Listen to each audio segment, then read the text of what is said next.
Manila Yacht Club tayo sa ating mga viewers at syempre nakimarites po muna ako. Good afternoon sa inyong lahat at update tayo dito sa Manila Yacht Club na kung saan nga po ay naabutan natin to na may isda dito. Kaya lang hindi ko alam kung anong klaseng isda ito ha. Ayan oh.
Yes, good afternoon at sabi ko nga no, Manila Yacht Club po tayo ngayong araw at ngayon ay August 14, 2023. So Manila Yacht Club at ito yung ating mga nakuha ng mga basura, halong mga basura ng ating DPS Mandaragat. So ulitin ko lang, so sila talaga yung nandito araw-araw at doon naman sa Dolomite sa nandun ang ating MMDA, Stero Rangers ng DNR.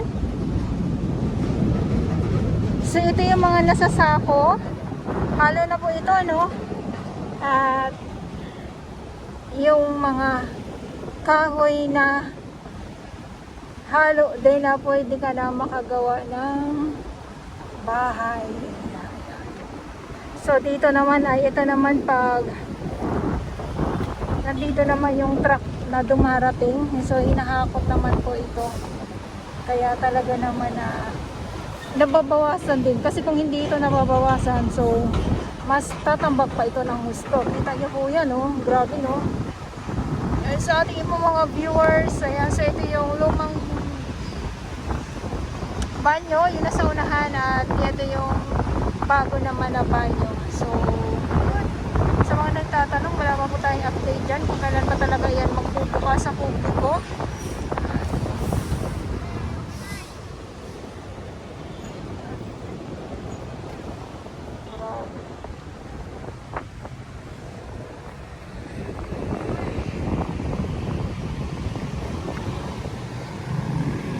So dito, Hospital ng Manila yan dyan sa Quirino po.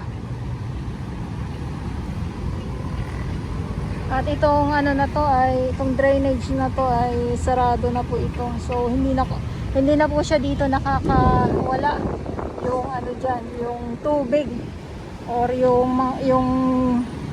nanggagaling ng mga tubig diyan na dapat lalabas dito, kaya lang ay sarado po, sinaraduhan po ito.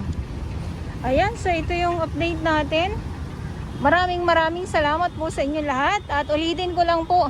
At sa mga baguhan, yes, welcome sa channel ni Miss Jelani Dora Bells. Mahalin niyo po ako ng buong buo.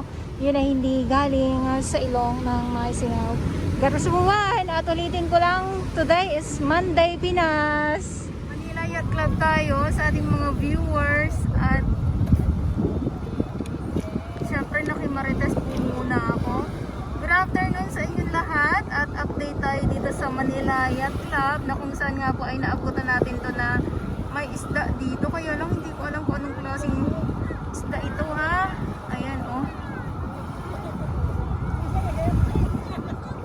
At syempre, mayroon dito, syempre marites na marites tayo talaga eh, no? Ayan, mayroong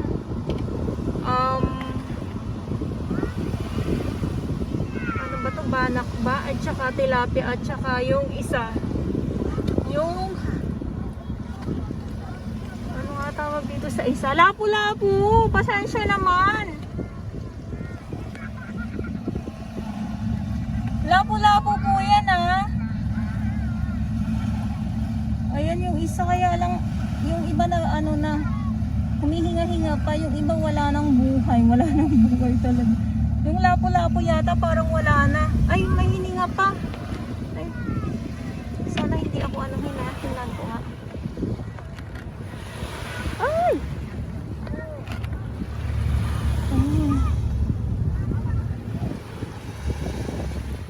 So okay naman, kaya nga lang pang ulam daw to nila kuya, sabi nila pang ulam. So nahuli to dito ha, at bumalik uli sila, balik tayo dito. Ayan, sa mga nakakaalam kung anong tawag dito sa isda na to, comment na lang po kayo. At syempre Manila Yacht Club, ayun sila kuya, bumalik uli sila dahil ay panghuli lang daw sila ng pang ulam nila, ay okay na yun, sapat na daw. Ayan, good afternoon at ulitin ko lang, ngayon ay August 14, 2023